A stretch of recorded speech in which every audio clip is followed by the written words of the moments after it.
Hello everybody, this is Jax274 here with a book review of Book 5 in the Percy Jackson and the Olympian series, The Last Olympian. I thought this book was really good. It's probably my favorite out of the whole entire series. If you have not read the Percy Jackson series, you probably should not watch this because I will spoil the book. I will be a book talk, pretty much. So, in the beginning of the book, right at the beginning, you see, well, you don't see, but you read that Percy and Rachel Elizabeth Dare are in Paul Blowfish's Prius. And they're just driving down the road, and then all of a sudden, Charles Beckendorf, I think, jumps down onto their car from something up in the air or something, and then it smashes the car.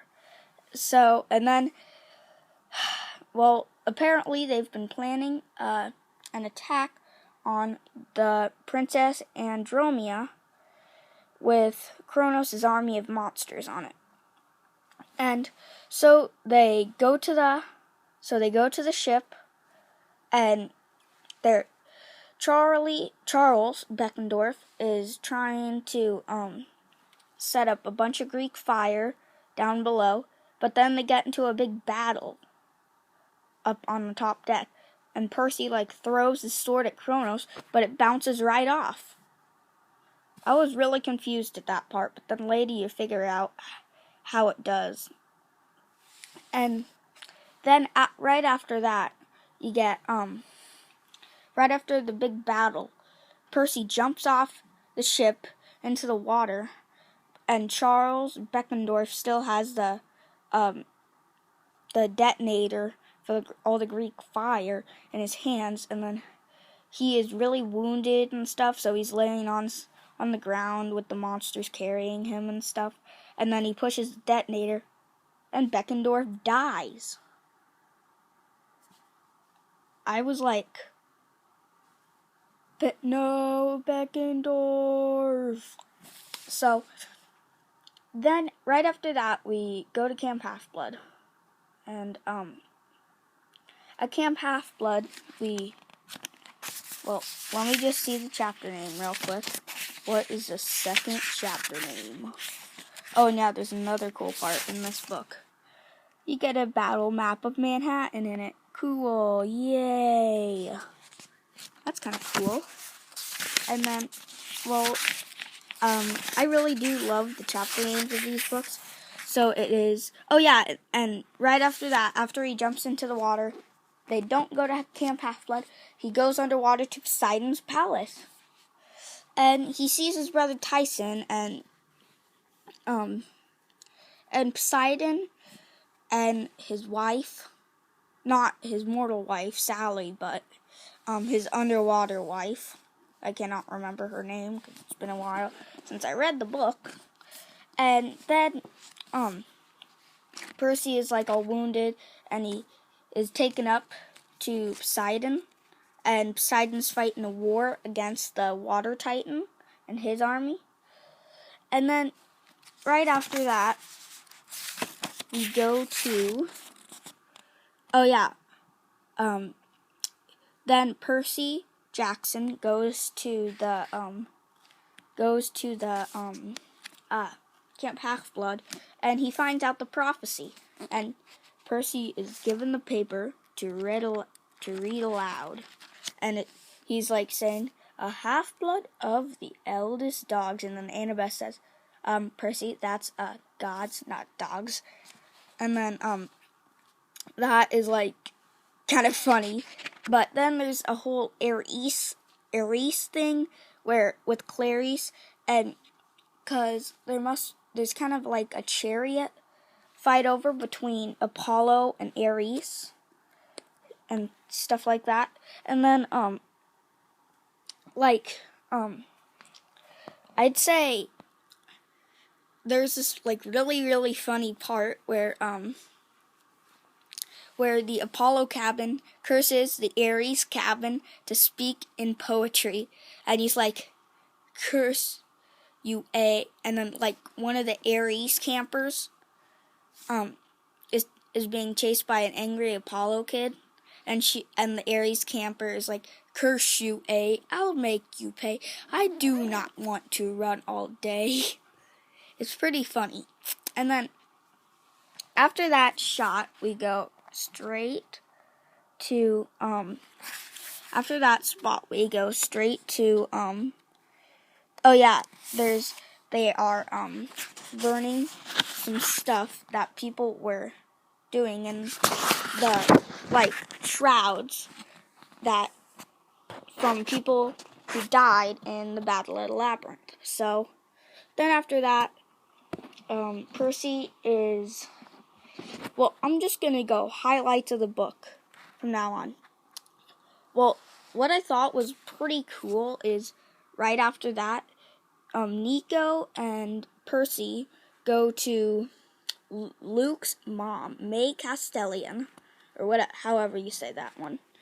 And then after that, Nico takes Percy down into a trap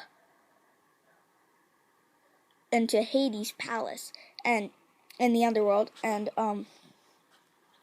like Hades is like saying that he wants to kill Percy, and then Persephone and Demeter are having a fight, and then Persephone is like, don't kill him, Dad, don't kill him. And then like Hades is like, just please let me kill him just a little bit. And like, then after that, I thought this was a really cool part. It's called, I Take the Worst Bath of My Life. But it's like, he bathes in the river Styx. He like, pretend like Percy, he is like, he's pretty much like just, like, when he gets into the river Styx, he said he was like he was gonna walk in really slow and heroic like, but then when the water reached his thigh, he just fell face first into the water like this. Just imagine Percy taking 2 steps right into the water.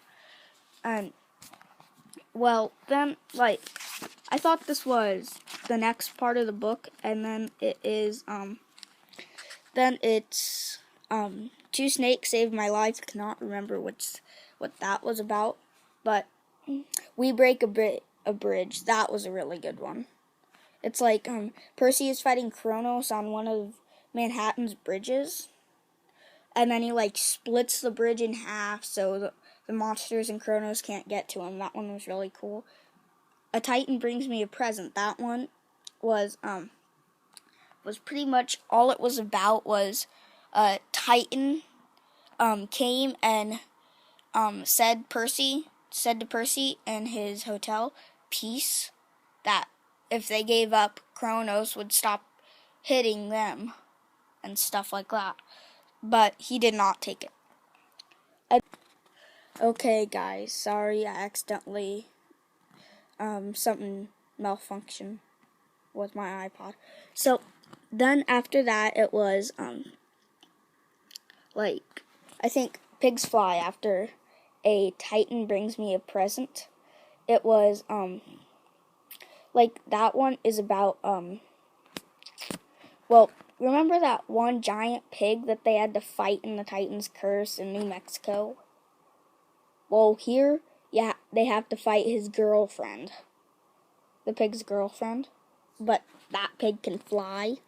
Chiron throws a party. Oh, during the war, Chiron brings all the party bonies from the Sea of Monsters all in to help fight in the war. We get help from a thief. Oh yeah, that one is like, the people from the Hermes cabin help. I sit on the hot seat. Oh yeah, Percy sits on Poseidon's throne, and then Poseidon has to come up here, and he's like, who dares? Oh, Percy, why are you sitting on my throne? and it's like he has to get him to help fight Typhon, and and then he didn't really feel burnt or anything, but when he jumped up, his skin was like on fire, or almost on fire, and my parents go commando. Paul Blofis, I think that's how you say it, and Sally Jackson both come out of the their car and start killing monsters. We trash the Eternal City. I cannot remember what that one is about. Oh yeah, that's where they defeat Kronos. Luke's had to commit suicide. Well, not really suicide, but he had to stab himself with his only hand that he could still use to kill Kronos.